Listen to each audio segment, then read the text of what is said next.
साईराम. तुम्ही सगळे साधना करता, देवाची कृपा प्राप्त होण्याची धडपड करता, देवाचं प्रेम प्राप्त हो म्हणून धडपड करता. या सगळ्यामध्ये तुम्हाला देवाची कृपा प्राप्त होते, प्रेम प्राप्त होतं. पण पुढे त्याचं तुम्ही काय करता? एखाद्याला भावांचं प्रेम प्राप्त झालं तर पुढे त्याचं त्याने ते काय करावं? देवाची अनुभूती आली, आपण सगळी धडपड ही स्वतःच्या एक मानसिक समाधानासाठी करतो.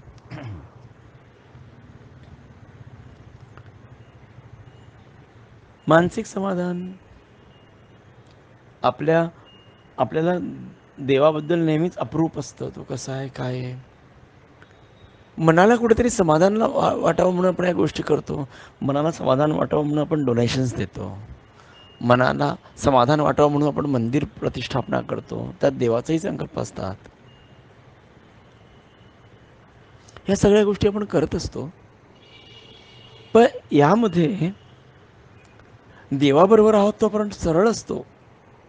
पण त्याचं आणि आपल्यामध्ये अंतर निर्माण झालं की आपली अवस्था मानसिक काय होते? आपण स्थिर राहतो का? आपल्या वर्तणुकीत तशी शुद्धता राहते का? माझ्या मते खऱ्या साधकाला पूर्ण वैराग्य असलं पाहिजे. पण त्या वैराग्य हा विषय आपल्या पचनी कुठेच पडत नाही. आपण आपली माया लपवायला देवाचा आधार घेतो किंवा आपली माया सिद्ध करून आपल्या मायेला सहाय्य व्हावं म्हणून आपण देवाचा आधार करतो. की माझ्या मुलाला असू दे, माझ्या मुलीला असं मिळू दे, माझ्या मुलांचं चांगलं होऊ दे, माझं घर राखू दे, मला पैसा मिळू दे, मला चांगली बेनिफिट्स मिळू देत. ह्या पलीकडे आपले मागण्याची वृत्ती बदलत नाही. कुणालाही असं वाटत नाही की मला जर देवाचा स्पर्श झाला तर मी समाजासाठी काय करेन. जेव्हा तुम्हाला समाजासाठी काही करावं असं वाटतं तेव्हा तुम्हाला खरा स्पर्श झाला, खरं दर्शन झालं असं म्हणता येतं.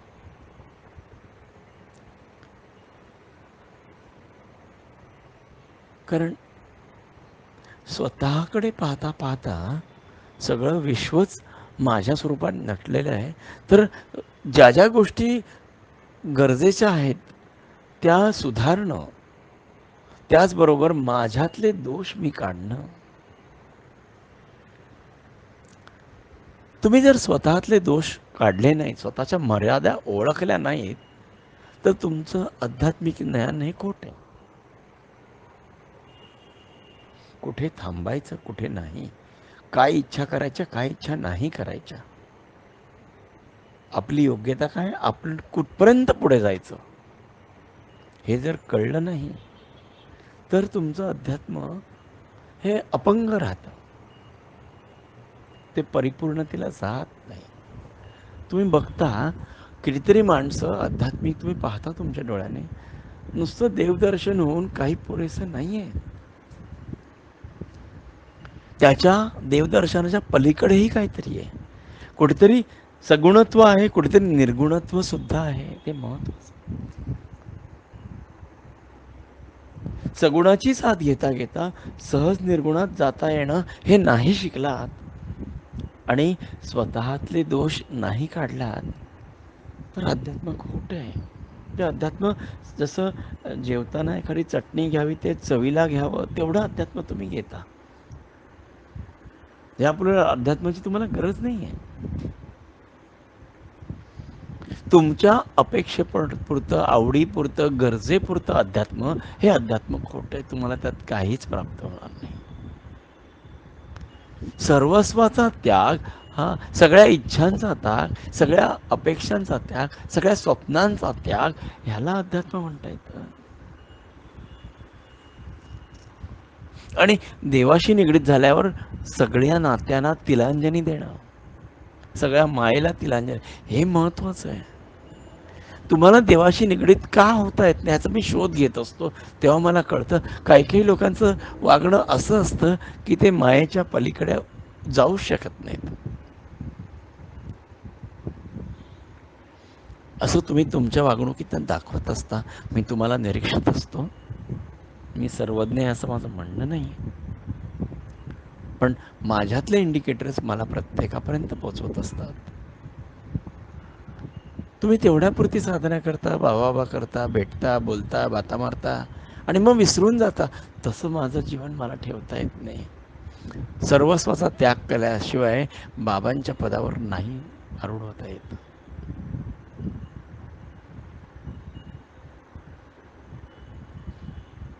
कारण निर्गुणात गेल्यावर अस्तित्व हरवलं जातं आणि स्वतः असल्याचा आभासही राहत नाही. हृदयाची कोमलता नष्ट होते आणि एक वेगळ्या प्रकारचं मानसिक अवस्थेत स्थैर्यता होते. जगाकडे बघण्याचा दृष्टिकोन पूर्ण बदललेला आहे तुमचा. हे सौंदर्यपूर्ण जीवन आहे, पण तुम्हाला कोणी समजून घेणार नाही.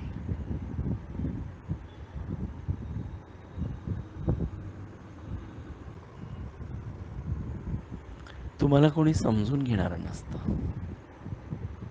तुमच्या दृष्टीला जे दिसतंय ते इतरांना दिसणं शक्य नाही.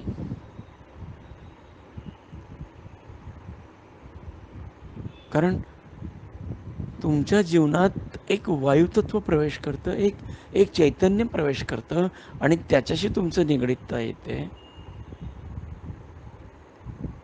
आणि सगळ्या बंधनातून तुम्ही मुक्त होताय.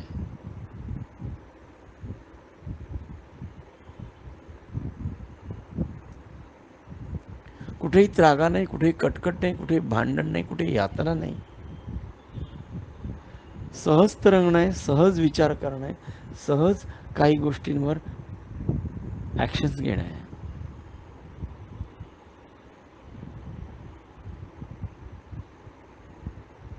तुम्हाला जीवन स्वतःचं सुंदर जगता येत नाही, अध्यात्म राहिलं बाजूला. तुम्ही आध्यात्मिक आहात ह्याचं प्रमाण काय? सगळं बाबा बाबा करणं सारखं म्हणजे प्रमाण आहे. बाबांसाठी रडत राहणं म्हणजे प्रमाण आहे. हे सगळे खोटे प्रमाण आहेत. तुमचं वक्तव्य, तुमचं व्यक्तिमत्व हे सगळं बदललं पाहिजे. तुमची लबाडी बंद झाली पाहिजे. तुमचे शॉर्टकट संपले पाहिजेत. तुमचा त्रागा, तुमचं चिंता, तुमची संताप हे सगळं संपलं पाहिजे. अतिशय स्थैर्याने प्रत्येक गोष्टीकडे बघता आलं पाहिजे. प्रत्येक गोष्टीचा विचार सुज्ञपणे करून करता आलं पाहिजे. एखाद्याने एखाद्या गोष्टीशी तुमच्याकडे चर्चा केली तर त्याच्या भावात न मिसळता आपण त्या गोष्टीचा सुज्ञपणे विचार करून निर्णय घेता आला पाहिजे. अतिशय महत्त्वाचं आहे. एखादा माणूस तुमच्याकडे एखाद्या चुकीच्या, एखाद्या गुन्ह्याचं जेव्हा वक्तव्य करतो, तेव्हा तो आर्त होऊन तुमच्याशी ती भाषा बोलतो. पण तुम्ही स्थिरपणे ते स्वीकारून त्याच्या भावात मिसळायचं नाही आणि दुसऱ्यावर आक्रमण करायचं नाही, हे शिकणं गरजेचं आहे. काही गोष्टी सहज अलगद मोकळ्या होत असतात. आपण फक्त सुज्ञपणे त्या निरीक्षण करायच्या असतात, न्याहाळायच्या असतात. कारण एखाद्याने जर एखादा संकल्प केला असेल, तर तो संकल्प आपोआप देव सत्य करतो. आपण त्यासाठी धडपडायचं नसतं. कुठलीही गोष्ट आपण स्वतःहून करायची नसते. जेव्हा तुम्ही अध्यात्माच्या ठराविक पदावर आरूढ होता, तुम्ही फक्त निरीक्षण करायचं काय घडतंय. कारण प्रत्येक गोष्टीला देव आधार आहे. प्रत्येक गोष्ट देव करत असतो. प्रत्येक गोष्टीचा देव उद्गात आहे आणि त्याचा अंत सुद्धा तोच आहे. त्याची खात्री बाळगा. कारण त्याला त्याचं जग आहे ना, त्याला माहिती आहे काय आहे ते.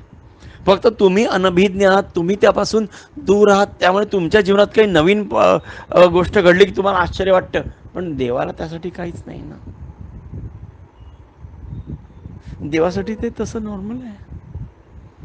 आणि काही गोष्टी तुमच्या जीवनात जाणीवपूर्वक घडवून देणं हे देवाचं, काळाचं, नियमाचं कार्य आहे.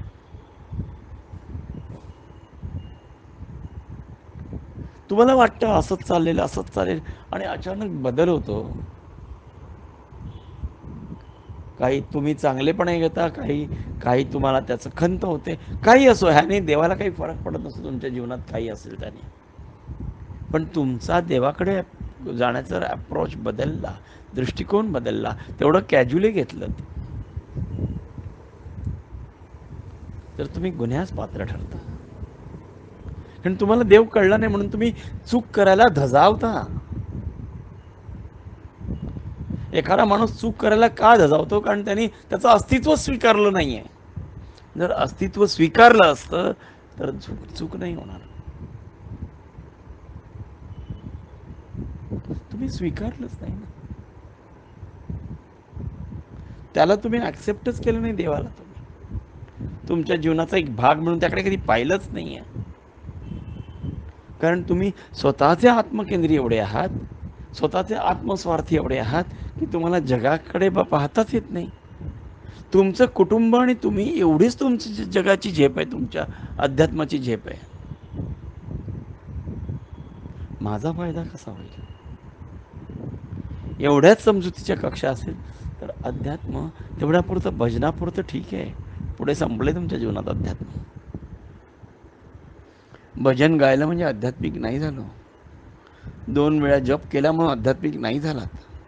2 वेळा ध्यान केलं म्हणून आध्यात्मिक नाही झालात. कोण ना कोण अध्यात्ममय झाला पाहिजे.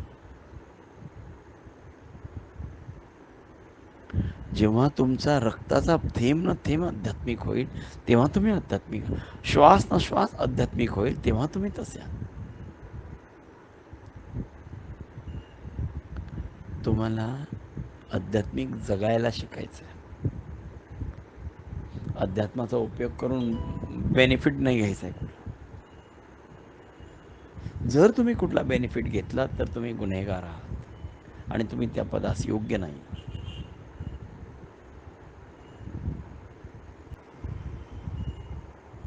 खोटं बाबा भेटले की बाबा बाबा म्हणून रडलं आणि नंतर आपल्याला जे वाटतंय ते केलं, अध्यात्म नाही आहे.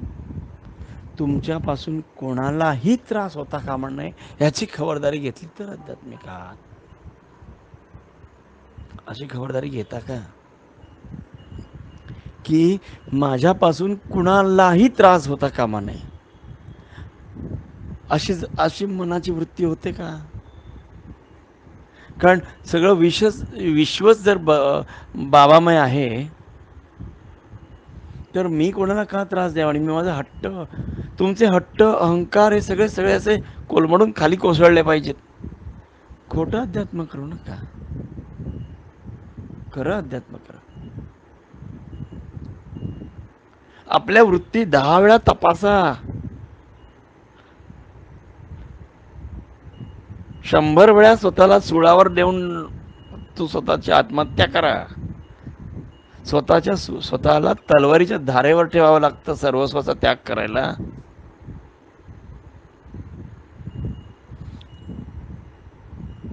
तुम्हाला वाटतं की बाबांनी कृपा करावी, आशीर्वाद द्यावा आणि भरपूर काही द्यावं. अरे घेण्याची क्षमता आहे का?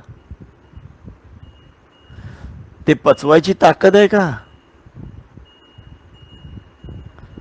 तुमची प्रत्येक कृती हे तुमच्या मनाचं प्रतिबिंब आहे. तुमच्या प्रत्येक ॲक्शन्स तुमच्या मनाचं प्रतिबिंब आहे. तुमचा प्रत्येक शब्द तुमच्या मनाचे भाव सांगत असतो, भले तुम्ही किती सात्विकतेचा आवांडलात तरी.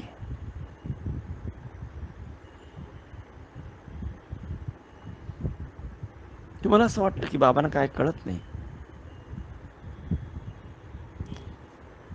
तुमच्या दोषांवर मी अधिक आक्रमण करतो.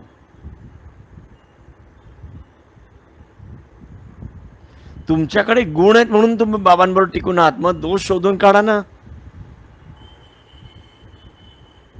स्वतःला ह्या दोषमुक्त ह्याच्यातून मुक्त करा. स्वतःला दोषमुक्त करा आधी. म्हणजे तुम्हाला स्वतःचाच प्राण पवित्र, शुद्ध आणि आनंदमय वाटेल. स्वतःला दोषाने बांधून ठेवलंय तुम्ही, मायेने बांधून ठेवलंय, अहंकाराने बांधून ठेवलंय, खोट्या अभिलाषांनी, स्वप्नांनी बांधून ठेवलंय. ते सगळे कापून काढा. नाही शक्य तुम्हाला. अहो, तुम्हाला नाही शक्य या गोष्टी. तुम्ही नका करू अध्यात्माचे थेर आणि आमचे बाबा आहेत आणि आमची संस्था आहे असं नका खोटे दावे करू. कारण तुमच्या कृतीतच काही फरक पडत नाही आहे. तुमच्या वृत्तीत काही फरक पडत नाही आहे. कशाला आध्यात्मिक आहात असा बतावणी करता लोकांना.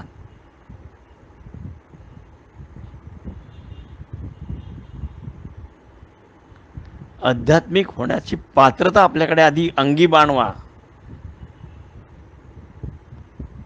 नुसतं बाबांच्या पाया पडून बाबांच्या हाताने विभूती लावून घेऊन काही ज्ञान होणार नाही. डोकं फोडलं तरी ज्ञान होणार नाही तुम्हाला.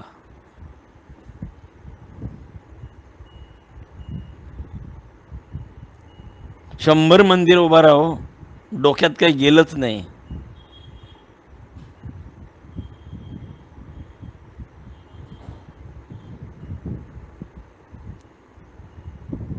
स्वतःला अंकुशाच्या अंथरुणावर झोपवा.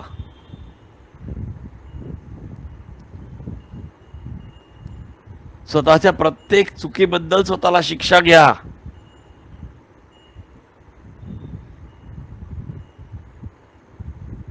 तुम्हाला काय वाटतं की देवाचे डोळे बंद आहेत किंवा तो दगड आहे, मूर्ती आहे म्हणून त्याला काही कळत नाही का?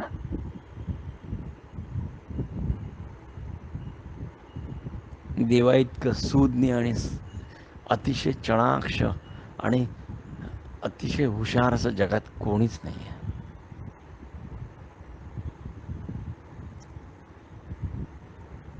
तो काही बोलत नाही म्हणून का? त्याला जर खऱ्या अर्थाने एखादा सोटा दिला तर सगळ्यांना आधी तुम्हाला झोडपून काढ म्हणजे तुमची लायकी आहे का माझ्याजवळ यायची असं म्हणेल तो.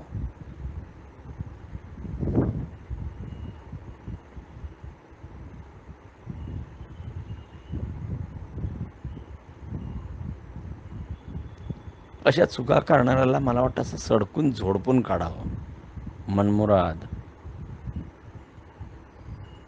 परत आध्यात्मिक म्हणवणाऱ्या लोकांना तर माफच नाही करायचं.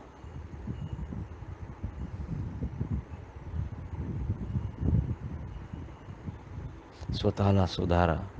आयुष्यभर पश्चाताप करा नाही तर पुढे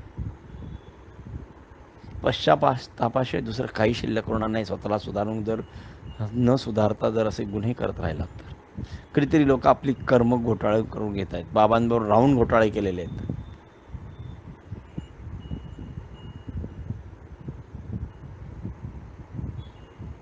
सांभाळा स्वतःला. पुढे काळ कठीण येणार आहे. जर स्वामी साक्षात प्रकटले तर तुमची सळो की पळो होऊन सोडतील तुम्हाला. हिंमतच नाही तुमची. बाबांच्या पायाला हात लावायची पण हिंमत होणार नाही. जळून जाल असेच. मी तुम्हाला आधीच वॉर्निंग देतोय. जर शक्तिपात तुमच्यावर झाला तर तुम्हाला असह्य होईल.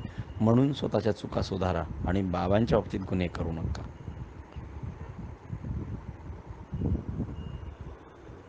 साईराम.